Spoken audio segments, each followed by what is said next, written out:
Pushpa 2 cinema విడుదల సందర్భంగా జరిగిన తొక్కిసలాటలో రేవతి అనే మహిళ మృతి చెందింది. దీంట్లో భాగంగా అల్లు అర్జున్ అరెస్ట్, తెలంగాణ ప్రభుత్వం తీసుకున్న చర్యలతో మొత్తం టాలీవుడ్ ఇండస్ట్రీ షేక్ అయింది. ముఖ్యమంత్రి రేవంత్ రెడ్డితో సినీ పెద్దలు సమావేశమయ్యారు. సీఎంతో జరిగిన భేటీలో సమస్య పరిష్కారం కాలేదు. సరికదా మరింత పెరిగినట్టు కనిపిస్తుంది. ఇదే అదునుగా మాజీ మంత్రి అంబటి రాంబాబు సోఫా కామెంట్లు షాక్ కలిగిస్తున్నాయి.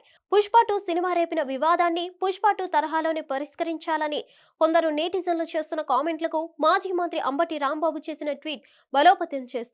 పుష్ప 2 విడుదల నేపథ్యంలో జరిగిన తొక్కిసలాట ఘటనపై ఆగ్రహించిన తెలంగాణ ప్రభుత్వం ప్రత్యేక షోలు, టికెట్ పెంపునకు నో చెప్పేసింది. అస్సలు కుదరదని తేల్చేసింది. ఈ క్రమంలో తెలుగు సినీ ప్రముఖులంతా కట్టుగట్టుకుని ముఖ్యమంత్రి రేవంత్ రెడ్డితో సమావేశమైన ప్రభుత్వ వైఖరి మారలేదు. టికెట్ల పెంపు, ప్రత్యేక షోలు, బెనిఫిట్ షోలపై అసెంబ్లీ సాక్షిగా చేసిన ప్రకటనలో మార్పు ఉండదని రేవంత్ రెడ్డి స్పష్టం చేయడం తెలుగు సినిమా ప్రముఖులకు మింగుడు పడలేదు. ఈ క్రమంలో మాజీ మంత్రి అంబటి రాంబాబు ట్వీట్తో సంచలనం రేపారు. సమస్య పూర్తిగా పరిష్కారం కావాలంటే సోఫా పంపాల్సిందేనంటూ ట్వీట్ చేశారు. ఆయన చేసిన ట్వీట్ పై వివిధ రకాల కామెంట్లు వస్తున్నాయి. కొందరు అంబటి రాంబాబును విమర్శిస్తుంటే మరికొందరు పుష్ప వివాదానికి పుష్ప తరహానే పరిష్కారమా అంటున్నారు. పుష్ప 2 సినిమాలో ఎమ్మెల్యేలు, మంత్రులు అందరికీ కోట్ల రూపాయలు అమర్చిన సోఫాలు హీరో బహుమతిగా పంపిస్తుంటాడు.